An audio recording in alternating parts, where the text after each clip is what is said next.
जब सोचने की शक्ति भटक जाती है तो बुद्धि का नाश होता है, और जब बुद्धि का नाश होता है तो मनुष्य का सर्वनाश हो जाता है। और हे कुंती पुत्र, तुम्हारा यह मोह तुम्हें बुद्धि के विनाश की ओर ले जा रहा है। तनिक सोचो पार्थ कि जिसके पास बुद्धि ही ना होगी उसे शांति कैसे मिल सकती है। वो तो शांति और अशांति में अंतर ही नहीं कर सकता, और जो शांति को अशांति से अलग तक नहीं कर सकता वो भला कैसे सुखी हो सकता है। हे पार्थ, जैसे पवन के झोंके नाव को भटका देते हैं, वैसे ही कामनाएं बुद्धि को भटका देती हैं। इंद्रियाणाम हि चरताम यन्मनो अनुविधीयते तदस्य हरति प्रज्ञाम वायु।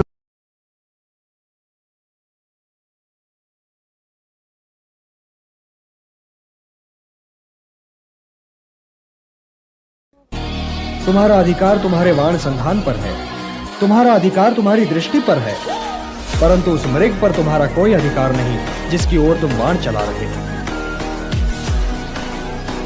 हे धनंजय, सत्पुरुष कभी अपने अधिकारों की सीमा का उल्लंघन नहीं करते, अर्थात अपने कर्म में स्थिर रहो पार्थ, स्थिर रहो, क्योंकि कर्म की कुशलता का ही नाम योग है। और योग क्या है किशा? योग क्या है? वही तो बता रहा था पार्थ। योग कर्म का कौशल है, मोह का त्याग कर्म का कौशल है। मोह से मुक्त होकर अपने कर्तव्य का पालन करना कर्म।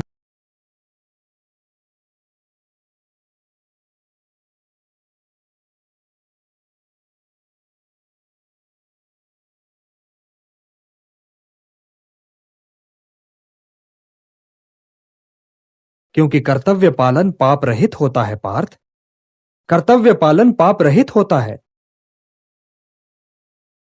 यदि वे वीर गति को प्राप्त हुए तो उनकी मृत्यु कल्याणकारी हो जाएगी, और यदि तुम वीर गति को प्राप्त हुए तो तुम्हारी मृत्यु भी। इसलिए हे पार्थ, युद्ध करो, क्योंकि धर्म का मार्ग पाप का मार्ग नहीं हो सकता।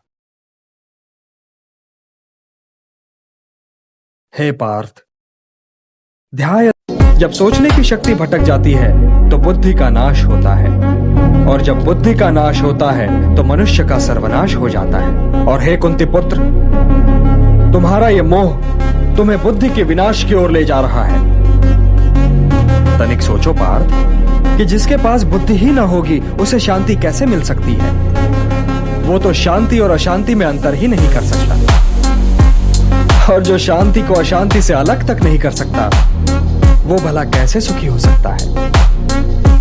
हे पार्थ, जैसे पवन के झोंके नाव को भटका देते हैं, वैसे ही कामनाएं बुद्धि को भटका देती हैं।